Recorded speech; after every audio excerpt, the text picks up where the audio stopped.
Hey guys, just got out of church. I'm up here. We decided to go ahead and do some rigging for my practice this coming weekend on Cherokee. I elected not to go this weekend because I don't think what I was going to learn this weekend was going to help me with what's coming up this coming week in the next 2 weeks. So last week when I went fishing, I had a pretty good day. You've seen the video, hopefully. If you haven't, go back and take a look at it. And had fun. But we've had some big changes in what the conditions are. Cherokee Lake at full pool, when it's filled completely up, is a lake level of 1,073 feet above sea level. Last week, the lake was at 1046. Big difference. Since Monday, when I went, we've had some big changes in the weather. It did get a little bit colder, and we've had a lot of rain. And as a result of that rain, that lake has jumped up almost 12 feet, and it's muddy in a lot of places. It's stained in others. So that's changed my approach on what I'm going to do things as well. Now, so have I changed things? Well, on one side of my deck, I'm going to have what we call a power set, a power side. On the other side, I'm going to have a finesse slash slow bait moving side. And so, what am I going to have rigged? Well, starting out, I will have the jerk bait rigged, and I'll have it rigged, and there it is. It's that last week I caught them on a Mega Bass 110 Vision in Pro Blue, and this one right here, the KVD Strike King KVD 200 in the Sexy Ghost Minnow. So that's what I caught them on last week. I do have this one rigged again, and I lost one on it. So when I get over there, and if I see that the water clarity is less than 2 feet deep, jerkbait's coming off. I won't throw it. It's a sight reaction bait. I just don't think I can get bit on something with water clarity less than 2 feet deep. So that'll come off. And well, what will I replace it with? Typically, when I'm searching for fish, and like I said before, I love to fish a crankbait, but I'm not afraid to go to something different if the situation calls for it.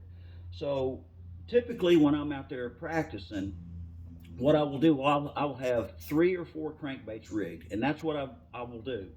I do have, well, when I say 3 or 4 different crankbaits, I mean 3 different kind of crankbaits, not only in the depth that they run, but in the action that is imparted by that bait. And so, having said that, water should be starting to warm up, and I've got a KVD 1.5 in chili crawl.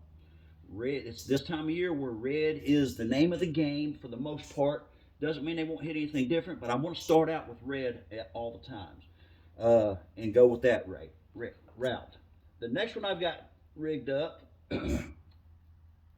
is that bad boy right there. That is the Rapala DT6, and that is the dark brown crawl. So it's a completely different color spectrum. Runs about 6 foot deep on 10 to 12 pound test line. And then, of course, back to the red one. I've got a red Booyah 1 knocker on there. It's a little harder knock. And the hooks are sharp. And I'll start with that right there. And if that doesn't work, I'll go to a regular rattling bait.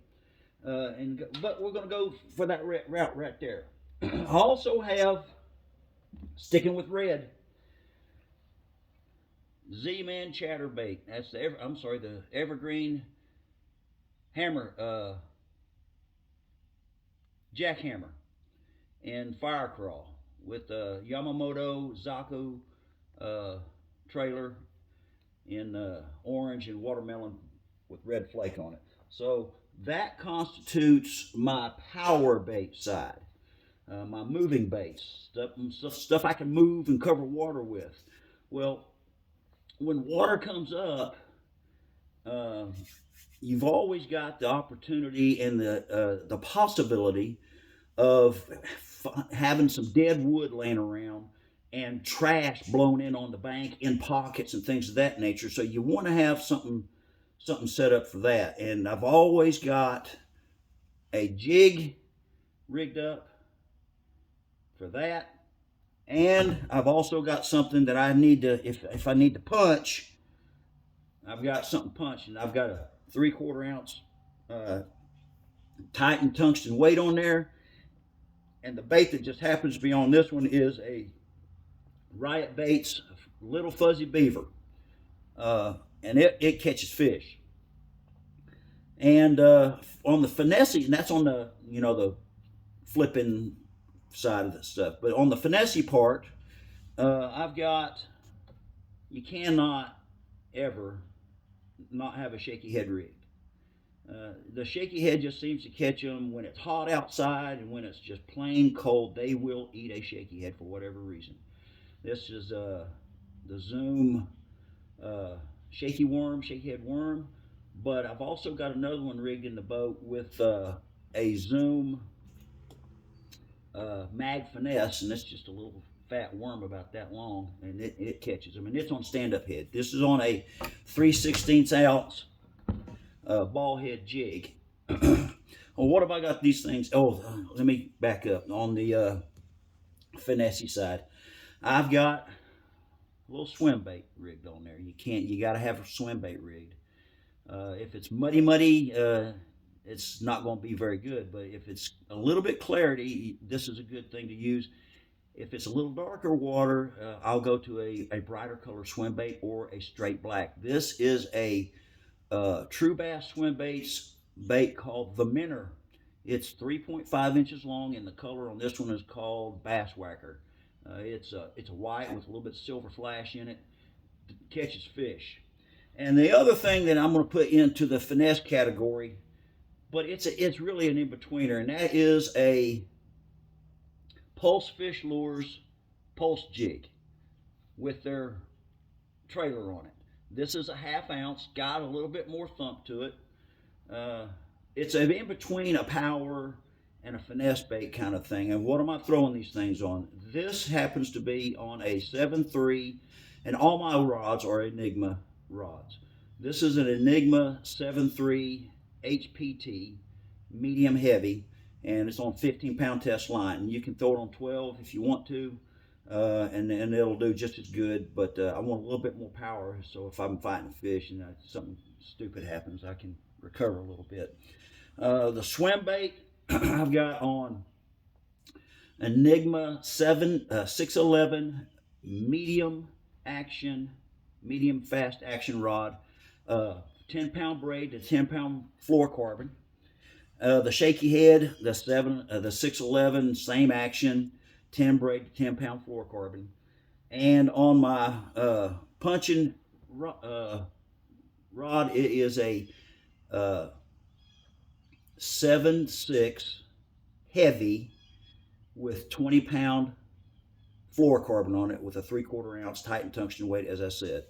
And on my jig, this is a 7.3 Aaron's Edge Enigma rod, out of production now, and 15-pound test line, and a 3/8 ounce green pumpkin jig. On my chatterbait, the jackhammer, 15-pound test line, 7.3 Enigma HPT, medium heavy, great rod. This is a great all-around rod. Super good spinnerbait rod as well. And on my cranking rods, I've got the 7-foot Enigma Atomic 29 composite rod. Very sensitive, plenty of backbone. All these rods have a parabolic bend to them. And the only difference that I have on the other cranking rods is on my rattle trap. It is on an 8-foot rod. I want to be able to zing that thing out there and have a little bit more leverage on the rod. All these rods are medium heavy rods, and with the exception of the 8-footer, and it is a straight medium. So got to have a little bit more give when you're throwing that rattling bait, them lipless crankbaits, because they have a tendency to come off. So that's what I'm throwing. That's what I start out throwing, of course. Nealon's got more stuff in his belly over here, and if I need to, I can go to other stuff. And it's about rotation. It's about experimentation. It's about trying to eliminate this, that, or the other. So that's what I'm throwing. That's my story, and I'm sticking to it. So God bless you.